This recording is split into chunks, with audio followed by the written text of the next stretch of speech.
The Boston Book Festival is marking its 10th anniversary by expanding its reach to the neighborhoods. To tell us about this year's lineup and the new festival location in Roxbury is the festival's deputy director, Nora Peel. Thank you very much for being with us, Nora. Yeah, sure. Thanks for having me.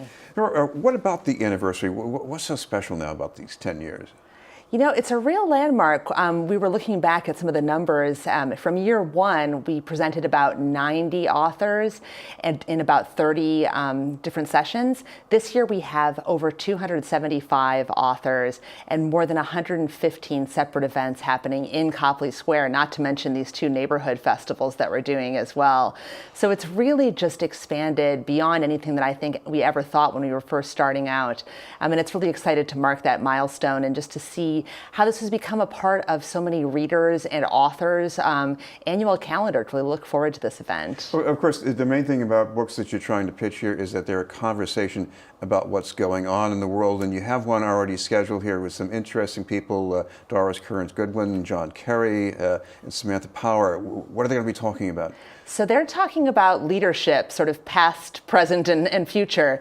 Doris Kearns Goodwin has that amazing historical perspective. Her book talks about how different presidents approached the idea of leadership. And then obviously John Kerry is looking at his own experience and contextualizing it. And then, of course, leading the conversation is Ambassador Samantha Power, and she has her own perspective on leadership. Of course, another great conversationalist in the mix, the author of a new book, Tayari Jones, about marriage and incarceration. Tell us a little bit more. Yeah, so Tayari is coming back to the festival this time as our fiction keynote. We're really excited to have her come back because she's having such an amazing year. And yes, her book really looks at the topic of incarceration and injustice. From a very personal standpoint, looking at the very personal and intimate, sometimes uncomfortably so as the reader, look into this one couple's life and how a wrongful incarceration just affects their entire relationship with each other and the people around them. Well, of course, she's also going to be taking part in the event. This is the first time in Roxbury. So what do you got lined up in Roxbury? Yeah, we're really excited at how much the community has come around this Roxbury Festival. We're partnering with a lot of the local organizations. Tayari is going to be doing an interview there with Kim McLaren. We also have sports writer Howard Bryant coming to talk about his book about sports and activism. And we also have a really exciting panel about arts and activism with Eliza Jessie Peterson, who's launching a show at the Arts Emerson. She's going to be doing a curtain raiser performance, and then talking with David Dower and Askia Touré about what the role is of the arts in a political atmosphere. And of course, one thing, there's a backstory about Howard Bryant because he wrote a very controversial and interesting book about the Boston Red Sox and the racial divide, and he's from Boston, too. Yes, absolutely. The event in Roxbury, as you mentioned, it's about also not just encouraging people to read, but to get productive and do their own writing, too. Right, yeah. So we had really in a lot of different genres and for different ages. Part of it, too, is just getting people inspired, seeing the writers that they love and hearing the stories behind the books that they read. But then we also have some hands-on opportunities also.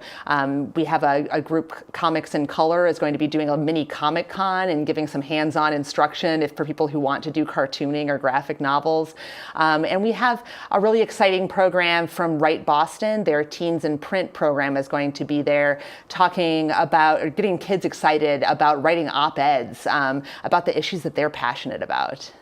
This is BNN News, and we're talking with Nora Peel from the Boston Book Festival. Nora, the other neighborhood location is in East Boston. Set the stage for this. This is in a nice building. Yeah, it's gorgeous. It's the new Boston Public Library building in East Boston.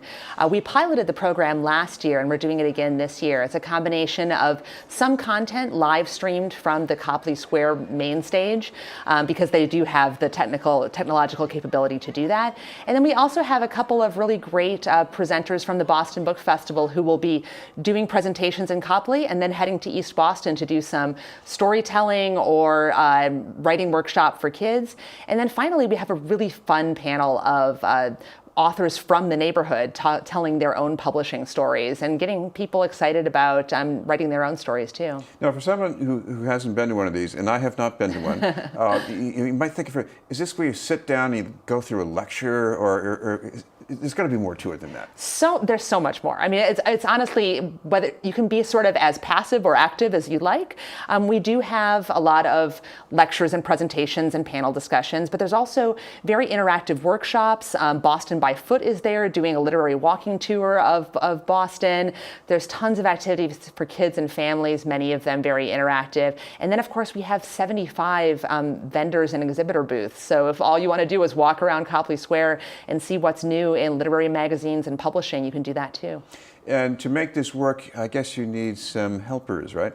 Yes, absolutely. We have over 250 volunteers who are there on the day of the festival. Do you have enough, or could you use a few more? We can always use more, for sure. And yeah, people who want more information about the website, or sorry, about the festival itself, the schedule, any of these neighborhood locations, or who want to get involved as volunteers can visit our website, which is bostonbookfest.org. Of course, another way people can help out is by maybe donating some books. You have a recipient lined up for that? Yeah, we work. We have a program called Shelf Help every year, where we have schools propose that we work with our partner publishers and with attendees to provide new books for their school libraries. This year, it's the King K-8 school in Dorchester. And so interested attendees can donate new books, or they can donate funds at the festival or on our website. Why are books in a school library so important? I mean, a lot of people can take books for granted. They can go to a store, or they can go on Amazon.com. But for a kid who's in a school, see a book, and maybe they don't see it anywhere else in the neighborhood, isn't that pretty important? It's super important, and it really shows what the school values and what the community values. In a lot of these schools, there's not room for a huge physical space for the library, but it still is a place for kids to gather and hopefully get some guided, recommendations, place to meet other kids who are also into reading. And it really shows that that's an important part of both in-school and out-of-school time. We should mention at least the main time and place for the events coming up. Sure. So everything is happening October 13th. The main event is in Copley Square and all throughout Back Bay, and then also East Boston and Roxbury. And of course, for more details, you've got the website. Yep, bostonbookfest.org. Thank you very much for being with us. Yeah, thanks for having me. Nora Peel from the Boston Book Festival.